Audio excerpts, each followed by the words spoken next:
वंदे मातरम दोस्तों। आज मैं आप लोगों के सामने फिर से एक नया टॉपिक लेकर के उपस्थित हूँ। इस टॉपिक का नाम है रक्तहीनता में आहार नियोजन, डाइट इन एनीमिया। ये टॉपिक आपकी home science TGT, PGT, LT grade और जीआईसी की परीक्षाओं के लिए बहुत ही लाभकारी सिद्ध होगा। आइए हम जानते हैं कि रक्तहीनता में आहार नियोजन कैसे किया जाता है। सबसे पहले हम लोगों को जानना ये जरूरी है कि एनीमिया है क्या। अरक्तता वह स्थिति है जिसमें परिसंचारी हीमोग्लोबिन की कुल मात्रा में कमी आ जाती है।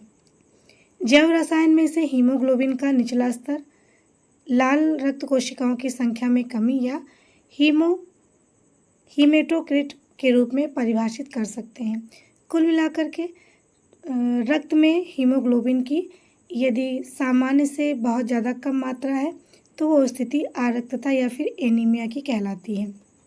जैसा कि आप सब लोग जानते ही हैं कि किसी भी व्यक्ति का जो रक्त है उसमें 3 पार्ट पाए जाते हैं। पहला हीमोग्लोबिन जिसको रेड ब्लड सेल्स भी कहते हैं, दूसरा WBC और तीसरा प्लाज्मा। तो ये जो लाल रक्त कणिकाएँ होती हैं ये अगर रुधिर में बहुत कम मात्रा में हो जाती हैं किसी कारणवश और तो वो स्थिति रक्तहीनता की या फिर एनीमिया की कहलाती है। अब हम ये जानेंगे कि रक्तहीनता कितने प्रकार की होती है, यानी कि जो एनीमिया है वो कितने प्रकार की हो सकती है।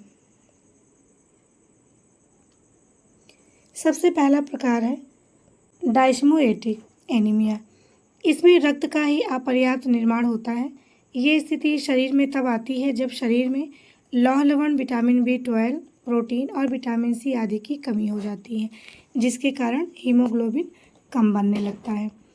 दूसरा प्रकार है हेमरेजिक एनीमिया। इस प्रकार की रक्तहीनता अत्यधिक रक्त के निकलने से, मासिक स्राव के दौरान या फिर प्रसव के दौरान, पेप्टिक अल्सर के कारण, हार्निया आदि से पाचक नाल से रक्त निकलने पर या फिर कृमियों के कारण हो जाती है। कुल मिलाकर के शरीर से यदि भारी मात्रा में रक्तस्राव होता है किसी भी माध्यम से, वो चाहे मासिक स्राव हो, प्रसव के दौरान हो, पेप्टिक अल्सर हो या फिर हार्निया, तो उस कारण ज़्यादा रक्त बह जाने के कारण हेमरेजिक रक्तहीनता होती है। तीसरा प्रकार है हीमोलाइटिक एनीमिया। इस प्रकार की रक्तहीनता अत्यधिक मात्रा में इंट्रावस्कुलर रक्तक्षय से होता है। ये रक्तहीनता लाल रक्त कणों में दोष से या फिर रक्त में प्रवाहित हेमोलाइटिक एजेंट के कारण होती है। विटामिन B तथा आयरन देने से शीघ्र ही इस रोग में सुधार हो जाता है। अब हम जानेंगे कि रक्तहीनता के कारण क्या होते हैं, यानी कि जब एनीमिया होता है शरीर में तो उसके क्या क्या कारण, संभावित कारण हो सकते हैं। पहला कारण है तीव्र रक्तस्राव, वो किसी भी माध्यम से हो। शारीरिक वृद्धि एवं मांग के समय लौह तत्वों का शरीर में अभाव हो जाना, लौह तत्वों के पाचन, अवशोषण एवं चयापचय में अव्यवस्था उत्पन्न होने से, शरीर में प्रोटीन, लौह तत्व और फॉलिक एसिड की कमी से, अत्यधिक रक्तदान से, अत्यधिक रक्त का विघटन होने से, पेट के कृमि के कारण, यानी कि पेट में अगर कीड़े हो जाते हैं तब भी एनीमिया हो जाता है, मलेरिया के कारण रक्तहीनता और सल्फर युक्त दवाइयों के अत्यधिक प्रयोग से, जैसे कैंसर और ल्यूकीमिया के दौरान ये सल्फर युक्त दवाइयों का प्रयोग किया जाता है जिससे रक्तहीनता हो जाती है। तो ये सब कारण रहे हैं एनीमिया के। अब हम जानेंगे कि रक्तहीनता के लक्षण क्या क्या होते हैं। कैसे जानेंगे कि रक्तहीनता हो चुकी है, यानी कि एनीमिया हो गया है अगले व्यक्ति को। पहला लक्षण है रोगी का चेहरा पीला पड़ जाता है। दूसरा लक्षण है नाखून पीले, कड़े और चम्मच के आकार में मुड़ जाते हैं। इसको स्पून नेल्स भी कहते हैं। अगर किसी भी व्यक्ति के जो नाखून होते हैं वो चम्मच की तरह हो जाते हैं। चम्मच का मतलब चम्मच जैसे गहरा होता है तो नाखून देखिए उभरे हुए होते हैं।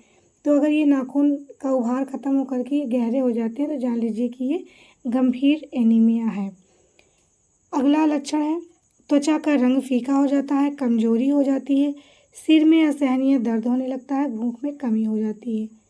अगला लक्षण है पाचन संस्थान की अव्यवस्था हो जाती है, चिड़चिड़ापन हो जाता है और तनावपूर्ण व्यवहार हो जाता है।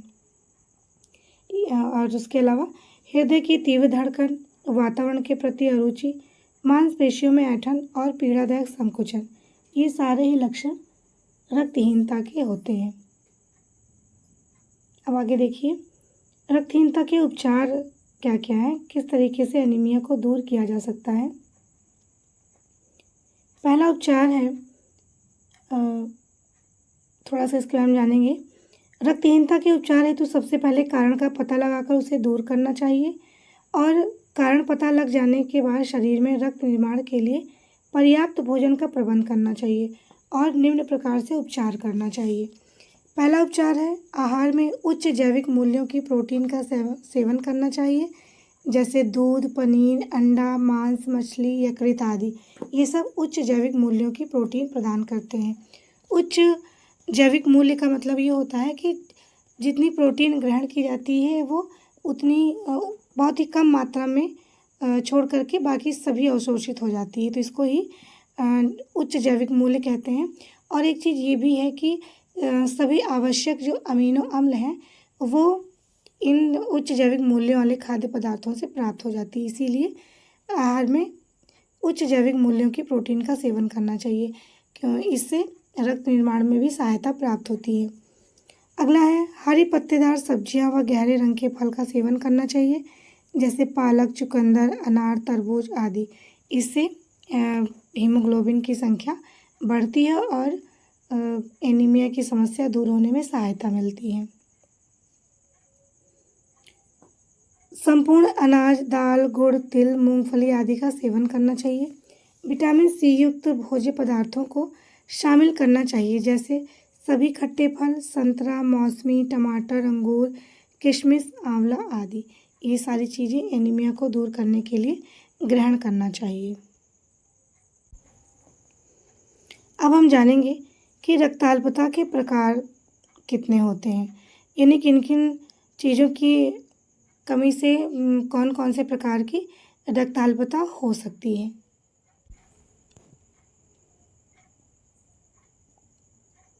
पहला प्रकार है लोहे की कमी से होने वाली रक्ताल्पता। ये रक्ताल्पता अधिकतर गर्भवती माँ एवं 1 वर्ष के शिशुओं को होता है। इसमें हीमोग्लोबिन कम हो जाता है, इसलिए इस प्रकार की अरक्तता को दूर करने के लिए उचित लौह युक्त खाद्य पदार्थों का सेवन करना चाहिए। साथ ही साथ विटामिन सी का भी सेवन करना चाहिए, जिससे जो भी लौह तत्व ग्रहण किया गया है वो उसका अवशोषण शरीर में अच्छी तरीके से हो जाए। दूसरा है फॉलिक अम्ल, यानी कि विटामिन B9 की कमी से होने वाली मैग्लोब्लास्टिक एनीमिया। इसमें आरबीसी का आकार सामान्य से बड़ा हो जाता है और बेडौल हो जाता है। आरबीसी कम भी हो जाती है तथा हीमोग्लोबिन की संख्या 6 से 9 ग्राम पर 100 ml हो जाती है। तीसरा प्रकार है एनीमिया का विटामिन B12 की कमी से परनीसियस एनीमिया। परनीसियस का अर्थ होता है नाश करने वाला अथवा घातक। इस प्रकार की अरक्तता विशुद्ध शाकाहारी भोजन और आहार में दूध की अनुपस्थिति के कारण होती है। शरीर में इंट्रिंसिक फैक्टर आमाशय में उपस्थित होता है, इसके अभाव में विटामिन B12 का अवशोषण ठीक प्रकार से नहीं होता है।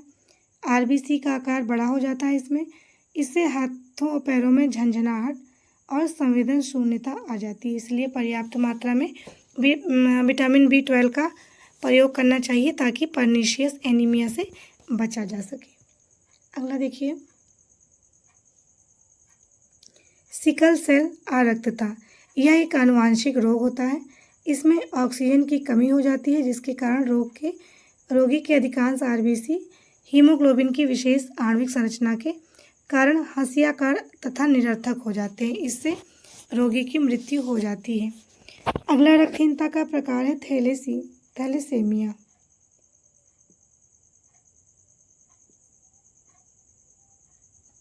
थैलेसेमिया यह एक वंशानुगत रक्त रोग है जिससे शरीर में रक्त की कमी हो जाती है। इससे पीड़ित बच्चों में यथेष्ट मात्रा में हीमोग्लोबिन नहीं बन पाता है और शरीर को आवश्यक ऑक्सीजन नहीं पहुंच पाती है। इस रोग के लक्षण बच्चों के जन्म के साथ ही अथवा लगभग 6 माह के बाद दिखने लगते हैं, जिनमें पीली त्वचा, थकावट, चिड़चिड़ापन, कम भूख, वृद्धि में कमी आदि इसके लक्षण होते हैं। थैलेसीमिया 3 प्रकार की होती है। पहला प्रकार है थैलेसीमिया मेजर, थैलेसीमिया इंटरमीडिया और थैलेसीमिया माइनर। ये 3 प्रकार की होती है थैलेसीमिया। यानी जो थैलेसीमिया मेजर है इसमें थैलेसीमिया की स्थिति बहुत ही गंभीर होती है, इंटरमीडिया में थोड़ी सी नियंत्रण करने योग्य होती है और माइनर में अल्प मात्रा में ये थैलेसीमिया नामक रोग फैला होता है, जिसमें अगर प्रयास किया जाए तो ये घातक होने से बचा जा सकता है। अब देखिए थैलेसीमिया मेजर या मेडिटेरानियन एनीमिया या फिर कोले आरक्तता। कोले आरक्तता के नाम से काफ़ी पूछा जाता है ये।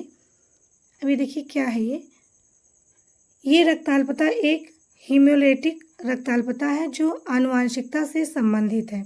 इसके अंतर्गत रक्त में जो फीटल एचबी की अतिरिक्त मात्रा बनती है वो तुरंत समाप्त हो जाती है। यह स्थिति सर्वप्रथम कोले ने प्रस्तुत की थी, इसीलिए इसको कोले आरक्तता भी कहा जाता है। एनीमिया से संबंधित टॉपिक यहीं पे समाप्त होता है। धन्यवाद।